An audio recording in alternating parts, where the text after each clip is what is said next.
Sí, tenemos una tremenda invitada para hablar de un tema muy sensible y también muy importante. Estamos con la encargada de prevención de violencia de la Fundación Honra, Nicole Mulsop. Ahí sí, Mulsop. Exactamente, Nicole Mulsop. Bienvenida, Nicole. Nicole, cuéntanos un poquito de la fundación. ¿Cómo nace y qué es lo que buscan ustedes?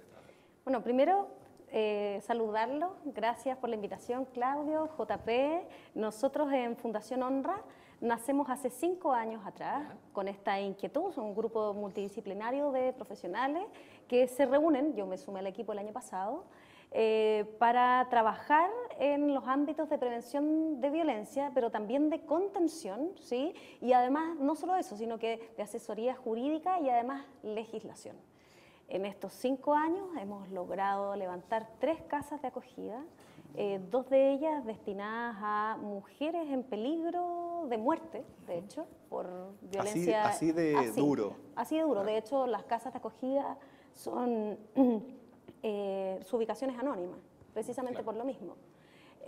Porque son mujeres que, derivadas desde los tribunales, que están en peligro de muerte por la situación de violencia que viven al interior de su familia, con sus parejas, con sus exparejas, etc. Y además un centro que tuvimos hasta el año pasado, que se llama EFPA, que era un centro de reeducación o rehabilitación de hombres agresores, también derivados desde el Ministerio Público, digamos. Aparte de prestar asesoría jurídica a las mujeres, ¿cierto?, adolescentes y jóvenes también en los casos de violencia de género sobre todo, tenemos un área educativa también, donde en esa área educativa nos dedicamos a hacer charlas, conversatorios, seminarios respecto a la violencia de género en colegios, universidades, etcétera, y también en empresas. Desde la parte legal también nos hemos dedicado a preparar proyectos de ley, ¿sí? Uno que ya fue aprobado el año pasado, en noviembre, donde instauramos como el Día de Prevención de Violencia en el Pololeo el 7 de febrero, ¿sí? Que se celebró por primera vez este año. Y tenemos el otro proyecto de ley, ¿cierto?, que conforma lo que le llamaron los medios la Ley Antonia, que lo que pretende es... integrar en el Código Penal, ¿cierto?, en la figura del femicidio, ¿sí?, la violencia dentro del pololeo y de las relaciones que no están establecidas por ley, ¿cierto?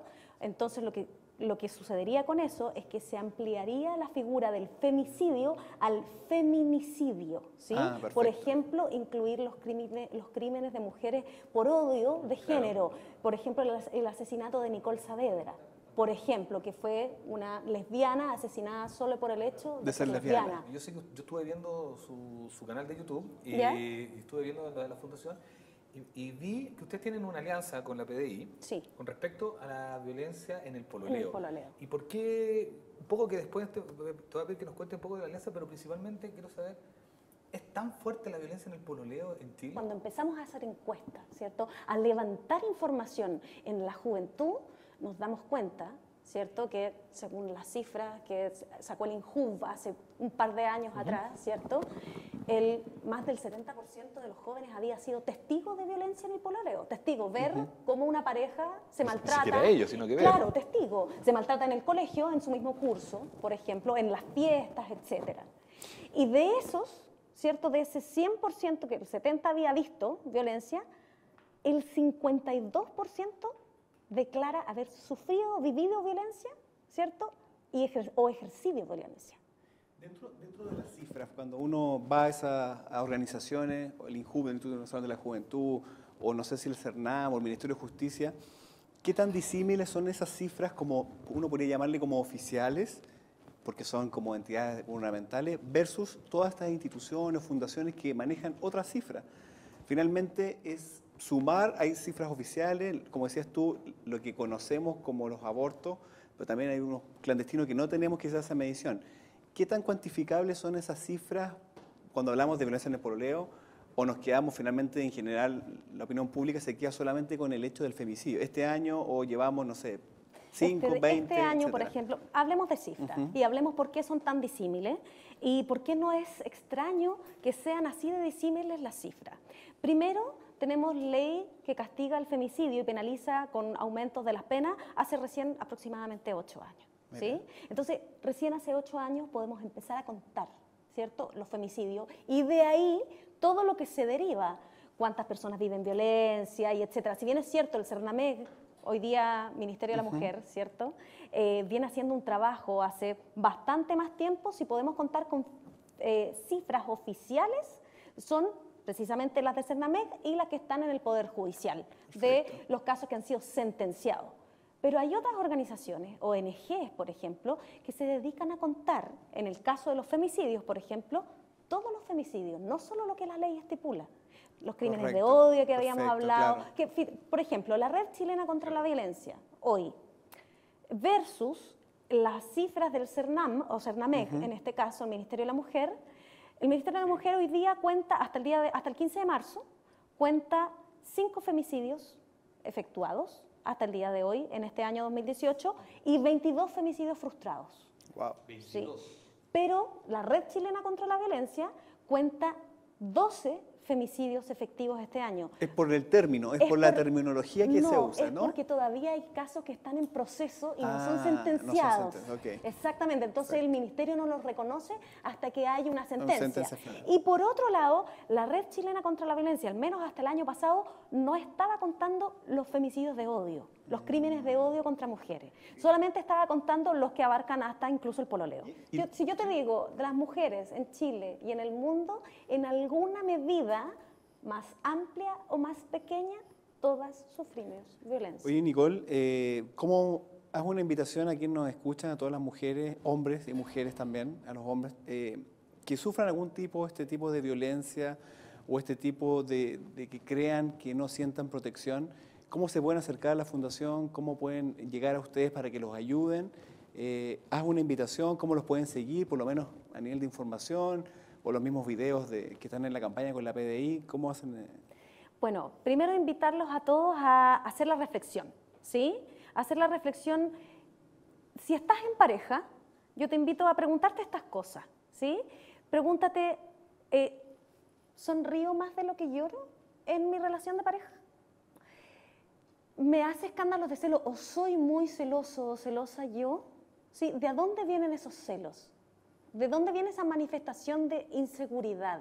¿Sí? ¿Por qué yo desconfío de mi pareja? Decimos mucho esto, yo no desconfío de mi pareja, yo desconfío del resto, pero en realidad no tendrías que desconfiar del resto si tú estuvieras seguro de ti mismo, ¿sí? O de ti misma. Por otra parte, esto de darse las contraseñas del mundo privado, del mail, del celular, si bien es cierto, puede ser una muestra de confianza cuando es exigida, si bien es cierto, antes se pedía la prueba de amor, ¿cierto? La prueba de amor era tener sexo. Hoy día se exige la prueba de confianza, pásame tu celular, pásame tu déjame WhatsApp. revisarlo. ¿Hasta dónde es permisible eso? O yo, por ejemplo, yo misma, ¿me dan ganas de revisar el celular a mi pareja? ¿Por qué siento esa desconfianza?